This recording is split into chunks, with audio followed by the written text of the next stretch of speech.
우리는 지난주 로마서 6장의 말씀을 통해서 중요한 진리를 마음에 새겼습니다.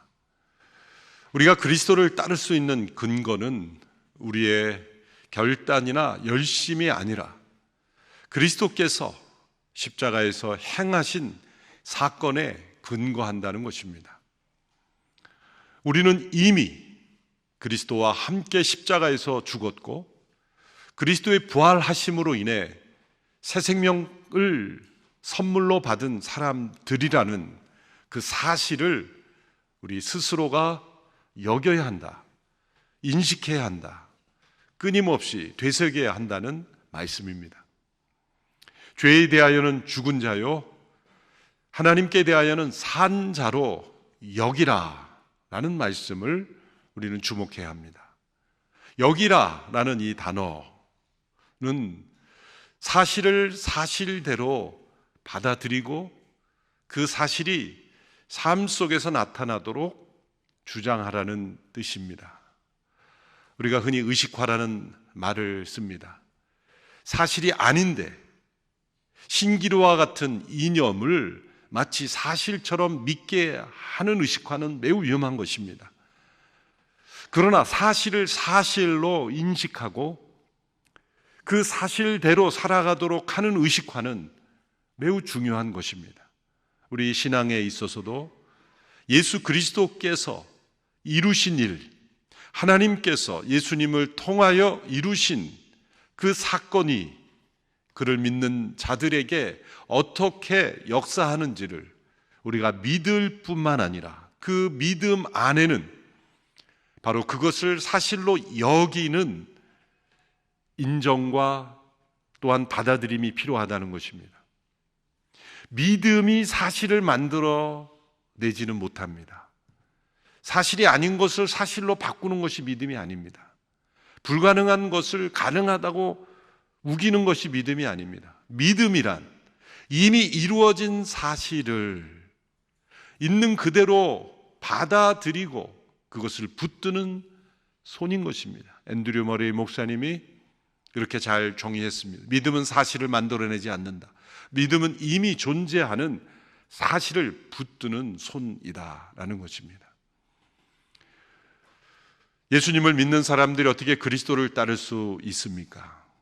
그것은 우리가 예수님을 믿을 때 예수님께서 나를 대신하여 죽으신 그 죽음은 나의 옛사람을 함께 십자가에 못 박은 죽음이기에 나는 이제 죄에 대하여는 죽은 자요 하나님께 대하여는 산 자다라는 사실을 주장하는 것, 그 믿음으로 그것을 주장할 때 우리의 삶에 그리스도를 따르는 삶의 변화가 일어난다는 것입니다. 요한복음 15장은 이 로마서 6장의 진리를 또 다른 표현을 통해 시각적으로 우리에게 전해줍니다. 그것은 포도나무에 가지가 붙어 있으므로 열매를 맺는 그러한 시각적인 표현입니다. 요한복음 15장 1절에서 11절에 이르기까지 매 구절마다 11번이나 반복되는 단어가 있습니다. 그것은 붙어 있다라는 단어이고 이 단어는 머물다 혹은 거하다라는 단어로도 번역된 헬라어로 메노라는 단어입니다. 예수님께서 요한복음 14장에서도 이 단어를 사용하셨습니다. 너희는 마음에 근심하지 말라. 하나님을 믿으니 또 나를 믿으라. 내 아버지의 집에 거할 곳이 많도다 할 때 이 거하다는 단어가 바로 이 단어고 너희를 위해 거처를 마련하러 간다 그럴 때 바로 그 단어가 사용됐습니다. 이 단어를 반복함으로써 우리에게 강조하시는 메시지는 무엇입니까? 포도나무의 가지가 붙어 있음과 같은 상태가 우리가 바로 예수님을 믿는다고 할 때의 그 상태라는 것을 깨닫게 해주시는 겁니다. 이것을 통해서 우리에게 깨닫게 해주시는 제자도의 본질은 우리가 무엇을 하느냐가 아니라 우리가 누구에게 붙어 있느냐이다라는 겁니다. 우리 스스로가 무엇인가를 계획하고 행하는 종교적 활동이 아니라 살아계신 인격이신 부활하셔서 지금도 살아계신 예수 그리스도 그분께 우리가 붙어 있는 존재로서 로마서 6장과 7장, 8장에서는 우리가 그리스도와 함께 그리스도 안에 거한다고 표현을 했는데, 이제 요한복음 15장은 가지가 포도나무에 붙어 있는 상태와 같다. 그러므로 붙어 있는 가지가 열매를 맺을 수 있다라는 것으로 표현하는 겁니다. 그럼 오늘 요한복음 15장의 말씀은 로마서 6장의 말씀을 시각화하여 우리에게 가르쳐 주시는 예수님의 말씀인 것입니다. 예수님께서 이러한 비유로 말씀하시는 이유는 무엇일까요?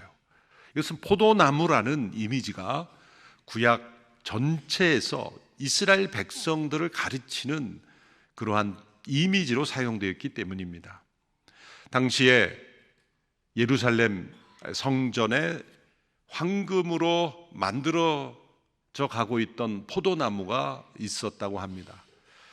예수님 당시 전후의 역사를 기록한 역사가에 의하면 예루살렘 성전의 유대인들이 이스라엘의 영광과 권세를 표현하기 위해서 황금으로 포도나무를 만들기 시작했는데, 어떤 포도송이는 사람 키만한 포도송이도 있고, 또 넝쿨이라든지 가지라든지 포도송이를 황금으로 만들어 갔다고 합니다. 그래서 기부가 이루어지는 대로 계속해서 그 포도나무를 황금으로 만들어 갔다는 것이죠.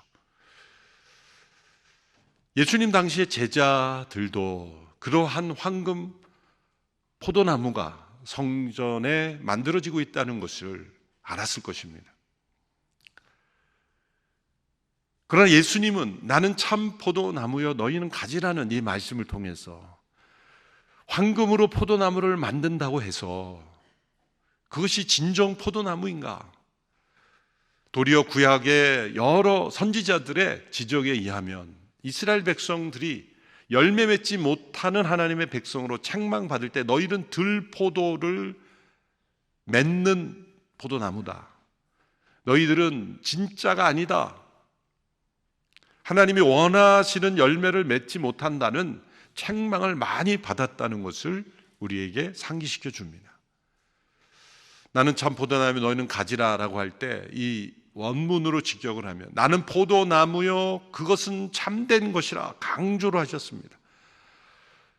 거짓된 백성들이 아닌 이제 참 하나님의 백성들, 그것은 예수 그리스도로 구속받고 예수님을 머리로 하여 그분께 연합된 백성들, 그분을 머리로 하여 에베소서의 바울의 표현대로 하면 그리스도의 몸의 지체로서 하나가 되고 하나님의 성전의 일부가 되고, 이제 요한복음 15장의 표현대로 하면 포도나무에 붙어있는 가지로서 열매 맺는 가지로서의 참 포도나무에 속한 백성들이 도래했다라는 것을 말씀해 주고 있습니다. 2절에서 예수님께서는 농부가 곧 하나님 아버지시다라고 말씀합니다. 2절의 말씀을 우리 같이 한 목소리로 읽겠습니다. 시작. 내게 붙어 있으면서도 열매를 맺지 못하는 가지는 아버지께서 다 자르실 것이요 열매를 맺는 가지는 더 많은 열매를 맺도록 깨끗하게 손질하신다. 농부 되신 아버지 하나님께서 행하시는 두 가지 행위를 말씀하십니다. 하나는 열매를 맺지 못하는 가지에 대한 것이고, 다른 하나는 열매를 맺는 가지에 대한 것입니다. 가지가 포도나무에 붙어 있다고 해서 다 열매가 맺어지는 것은 아니라는 것입니다. 붙어 있으면서도 열매 맺지 못하는 가지에 대해서는 자르실 것이요 라는 단어를 썼습니다. 냉정해 보입니다.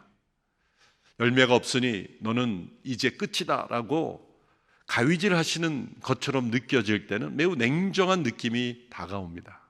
그러나 이 자르실 것이요 라고 한 이 단어, 아이레이라고 하는 이 단어의 원래는 아이로라고 하는 원형에서 나왔는데, 그 단어를 사전적으로 찾아보면 두 가지 의미가 있습니다.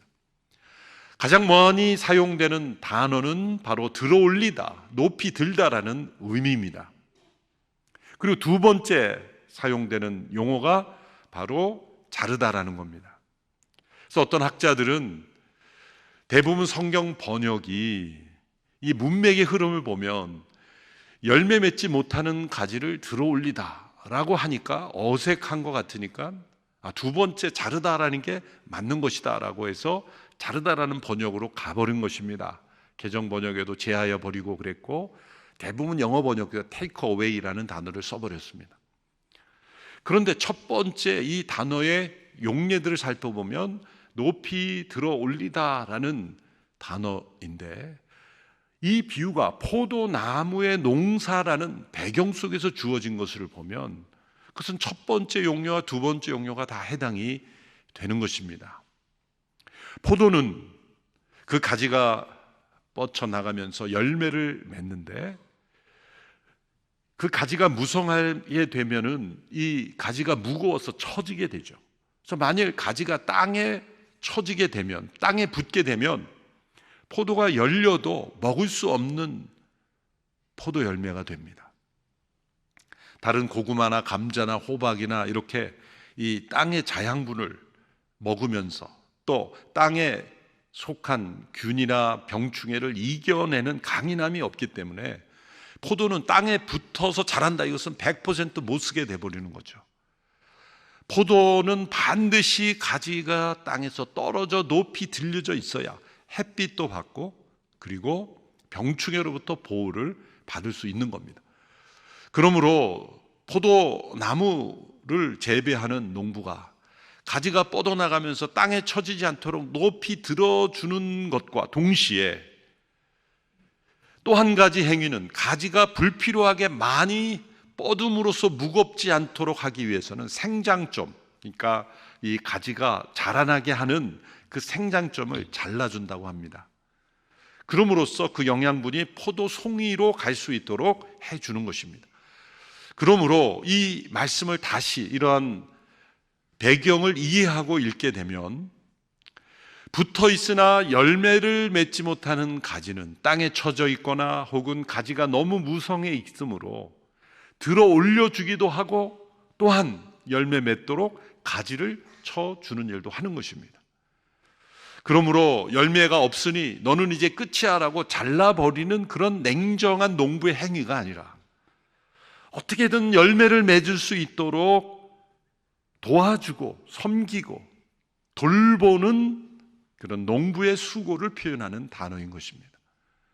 또한 열매를 맺는 가지는 더 많이 열매 맺기 위해서 불필요한 가지가 많이 생기지 않도록 가지를 침으로써 그 포도송이 열매로 더 많은 영양분이 가도록 하는 것입니다.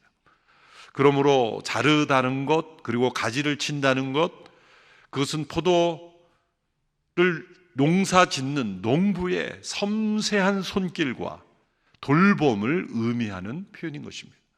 이것을 우리의 삶에 적용해 보면 하나님께서는 가지된 우리들, 예수님을 믿고 그분과 연합되고 그분 안에 살아가려고 하는 제자들의 삶에 매우 섬세하게 간섭하신다는 겁니다. 때로는 우리를 붙잡아 들어 올리십니다.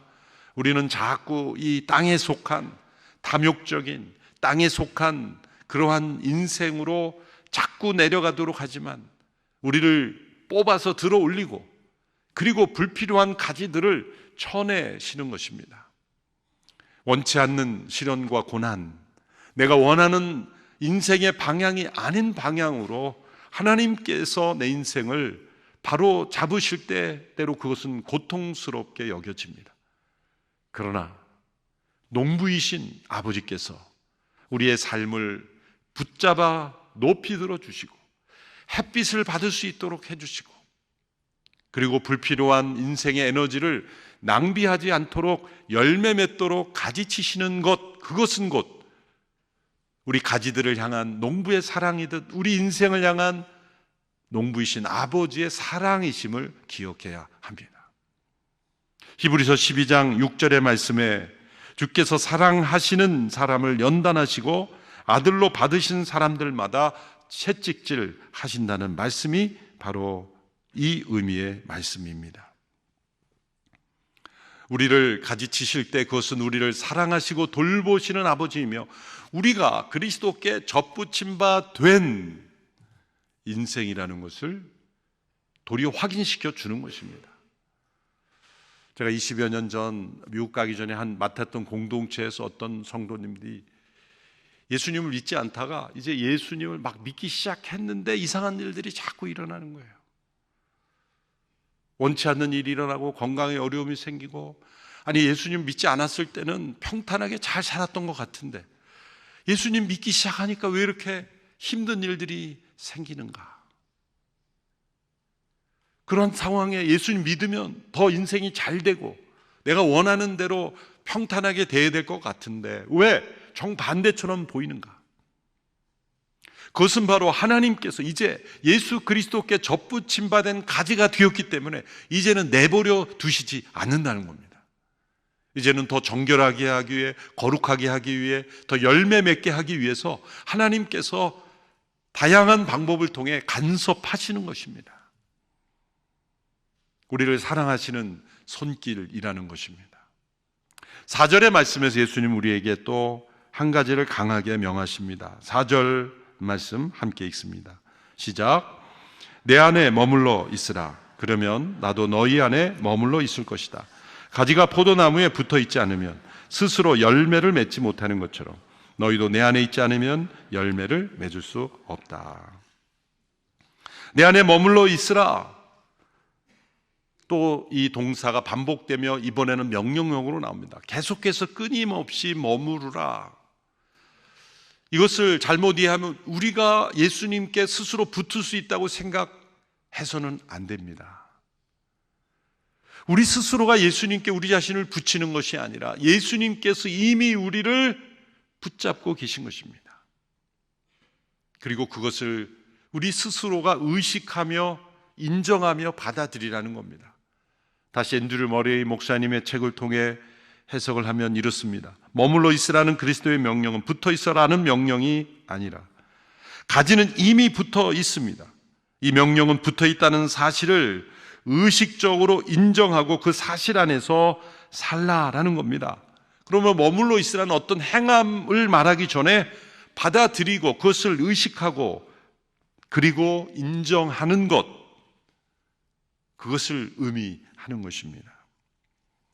스스로 열매를 맺을 수 없습니다. 가지는 나무에 붙어 있음으로써만 열매를 맺습니다. 그런 의미에서 다른 측면에서 나무는 가지를 필요로 하는 것입니다. 가지의 생명을 지탱하기 위해서 필요한 것이 아니라 나무는 가지를 통해서 열매를 맺기 때문에 예수님은 우리를 통해서 열매 맺기를 원하신다는 것입니다. 물론 예수님은 우리 없이도 영광스러운 분입니다. 우리 없이도 홀로 존귀하신 분입니다. 그런데 예수님은 우리를 통해서 열매 맺기를 원하시는 것입니다. 5절의 말씀에서도 동일한 맥락의 말씀을 반복합니다. 5절 말씀 같이 읽습니다. 시작. 나는 포도나무요 너희는 가지다.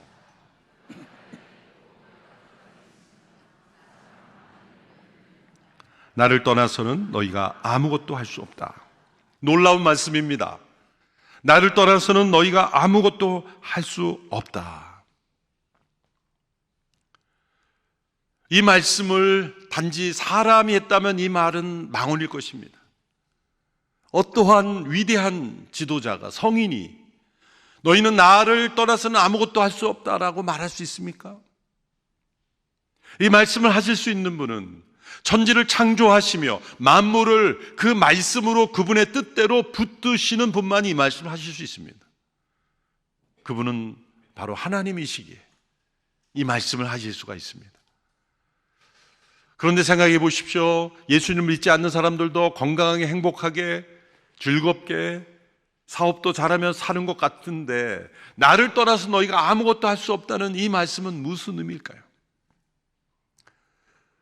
1차적으로 궁극적으로 그리스도 안에 있지 아니한 모든 것은 영원한 멸망이기 때문입니다.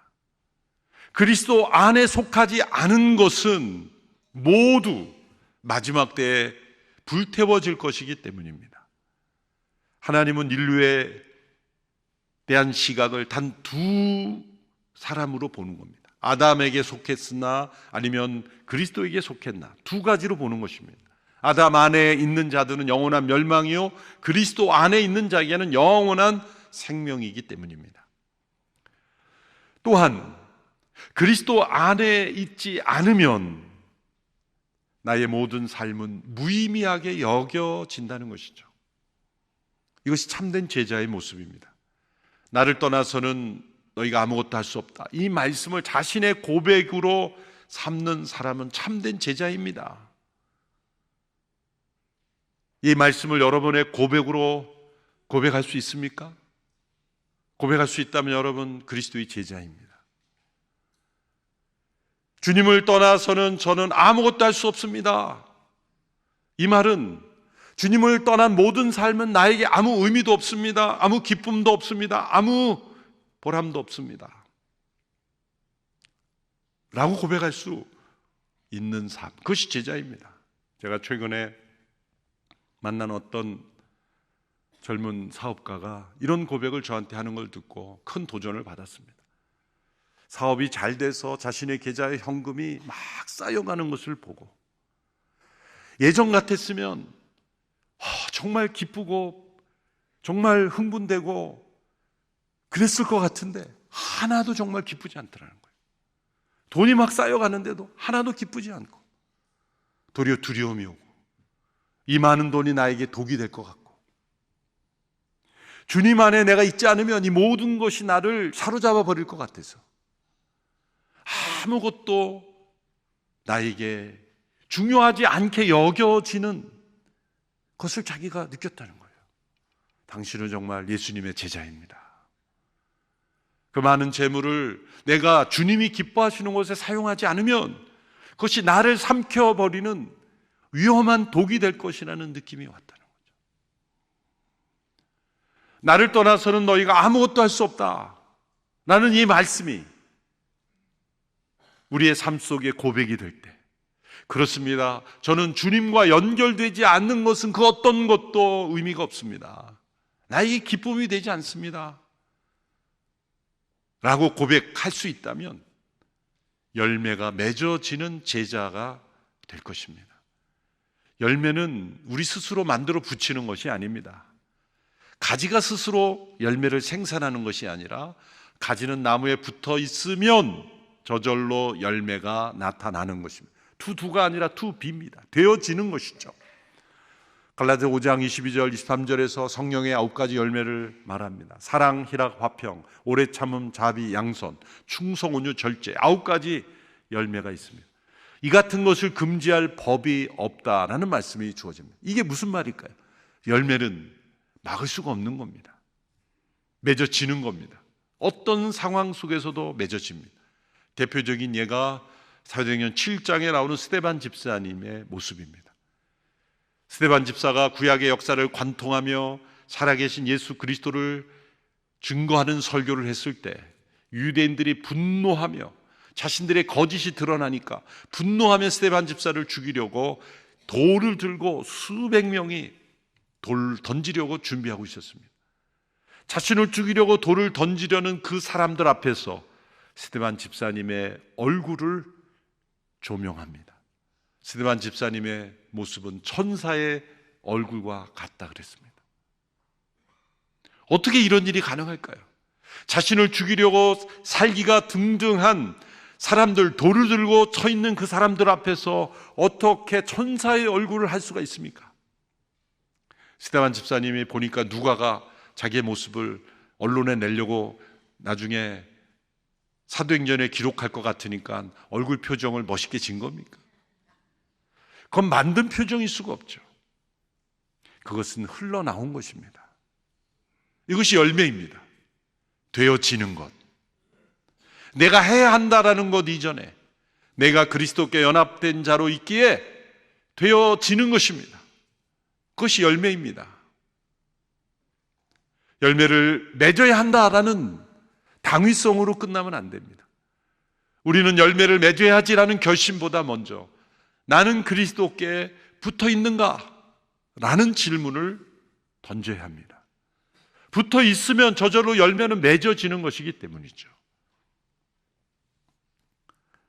너희가 나를 떠나서는 아무것도 할 수 없다라는 이 고백 속에 제자도의 본질이 있습니다. 제자도의 본질은 우리가 무엇을 할 수 있느냐가 아닙니다. 우리가 그리스도 안에 머물러 있느냐입니다. 그리고 그 머무를 통해 그리스도의 생명이 우리를 통해 흘러가고 있는가입니다. 본문 6절과 7절에서는 이제 그리스도 안에 머무르지 않을 때와 머무를 때의 그 차이를 설명하죠. 6절, 7절의 말씀을 같이 읽겠습니다. 시작. 누구든지 내 안에 있지 않으면 그 사람은 쓸모없는 가지처럼 버려져 말라버린다. 사람들이 그런 가지들은 모아다가 불 속에 던져 태워버린다. 만일 너희가 내 안에 거하고 내 말이 너희 안에 있으면 너희가 원하는 것이 무엇이든지 구하라. 그러면 그대로 이루어질 것이다. 6절에 만일 그리스도 안에 있지 아니함으로 열매가 없다면 쓸모없는 가지가 되어 버려져 말라버리고 불태워져 버린다. 우리에게 겁을 주고 두려움을 주기 위해서 하시는 말씀이 아니라 매일 그리스도와 연결되어야 한다라는 중요성을 우리에게 가르쳐 주고 있습니다. 7절에는 반대로 주님 안에 머무는 모습이 어떤 모습인가를 구체적으로 설명합니다. 내 말이 너희 안에 있으면, 주님의 말씀이 우리의 생각과 우리의 결정과 우리의 세계관과 가치관을 주장하고 있다면 어떤 일이 일어나냐면 기도가 일어나는 것입니다. 너희가 원하는 것이 무엇이든지 구하라. 그러면 그대로 이루어질 것이다. 기도가 일어나며 기도를 통해 열매가 맺어진다는 겁니다. 말씀과 기도를 통해 열매가 흘러가게 된다는 겁니다. 우리는 이 말씀을 읽으면서 후반부에 방점을 두고 읽고 싶은 충동이 일어납니다. 너희가 원하는 것은 무엇인지 구하라. 그러면 그대로 이루어질 것이다. 아멘 하고 이 말씀을 붙잡고 싶지 않습니까? 그런데 앞부분을 빼놓고 뒷부분만 붙잡으면 이해할 수 없는 혼란이 일어납니다. 아무리 원하는 것도 다 이루어지지 않는 것을 경험하지요. 이 말씀은 앞부분에 제한을 받습니다. 너희가 내 안에 있고 내 말이 너희 안에 있을 때, 우리가 주님 안에 거하고 주님의 말씀이 우리 안에 임재할 때, 그때 우리가 원하는 것은 구하는 것마다 이루어진다는 겁니다. 그러면 주님 안에 거하고 주님의 말씀이 우리 안에 거할 때의 우리의 소원은 어떤 소원일까요? 주님이 원하시는 뜻일 겁니다. 하나님이 기뻐하시는 뜻일 겁니다. 주님이 이루고자 하시는 뜻, 주님의 마음과 연결된 마음일 겁니다. 그러므로 우리의 기도의 내용이 바뀌게 될 것입니다. 우리가 원하는 것은 곧 주님이 기뻐하시는 것이므로 구하는 것마다 그대로 이루어지는 것입니다. 이렇게 말씀과 기도가 연결이 되어 우리의 삶의 열매가 나타나게 되는 것입니다. 그러나 주님의 뜻일지라도 바로 이루어지지 않는 때도 많이 있습니다. 하나님의 뜻이지만, 약속이지만 하나님이 곧바로 이루어 주시지 않고 지체하시는 때가 있습니다. 그것은 우리를 더욱 겸손하게 하며 우리가 더욱 그 이루어 주심으로 인해 기뻐하게 하고 더 간절하게 함으로써 우리가 하나님 앞에 더 가까이 나가도록 하시기 위해서 때로 하나님은 그 응답의 시기를 조절하실 수 있습니다. 분명히 우리가 기억하고 믿어야 할 것은 지체가 곧 거절은 아니라는 것입니다. 하나님은 우리를 더 성장하게 하심으로써 기도의 응답이 이루어졌을 때 더 큰 열매를 거두게 하시는 겁니다. 이제 8절은 이 모든 것의 목적을 보여줍니다. 8절의 말씀이죠. 같이 읽습니다. 시작. 너희가 열매를 많이 맺으면 내 제자가 되고 이것을 아버지께서 영광을 받을 것이다. 내 제자가 되리라. 열매 맺는 제자로 우리를 불러주셨습니다. 다시 정리하면 우리를 주님께 붙어있는 가지로 우리를 이미 불러주셨습니다. 우리가 예수님께 붙는 것이 아니라 주님께서 우리를 붙여주셨고, 우리가 예수님을 붙잡은 게 아니라 예수님이 우리를 붙잡고 계십니다. 사도 바울의 표현대로 내가 이미 얻었다 함도 아니다, 도달했다는 것도 아니다, 주께서 나를 붙잡고 계신, 주께 잡힌 바 된 것을 잡으려고 따르는 것이다. 여러분이, 저와 여러분이 이 자리에, 예배 자리에 나온 것, 우리 스스로가 분별력 있고 교양 있고 똑똑해서 이 자리에 있는 게 아닙니다. 주님이 우리를 붙잡아 주셨기 때문이며 주님이 우리를 가지로 붙여 주셨기 때문입니다. 그리고 나를 떠나서는 너희가 아무것도 할 수 없다는 이 말씀이 우리의 고백이 될 때, 놀랍게도 주께 붙어있는 우리들을 통해 열매가 맺어지는 것이며, 주님 우리를 통해 열매 맺기를 원하고 계십니다. 그리스도를 따르는 것은 우리의 어떠한 활동과 사역 이전에 그리스도께 붙어있고 거함으로써 우리를 통해 주님의 열매가 나타나는 것, 우리 모두가 작은 예수로서 살아가는 것입니다. 이러한 열매가 우리의 삶에 나타나는 모든 성도가 되기를 축원합니다. 기도하겠습니다. 하나님 아버지, 그리스도를 따르는 제자도의 삶이 우리의 삶에 있게 하여 주옵소서. 우리를 가지로 붙여주셨사오니 포도나무에 붙어있는 가지로서 주님의 열매를 맺는 통로된 제자들 다 되게 하여 주시옵소서. 예수님의 이름으로 기도하옵나이다. 아멘.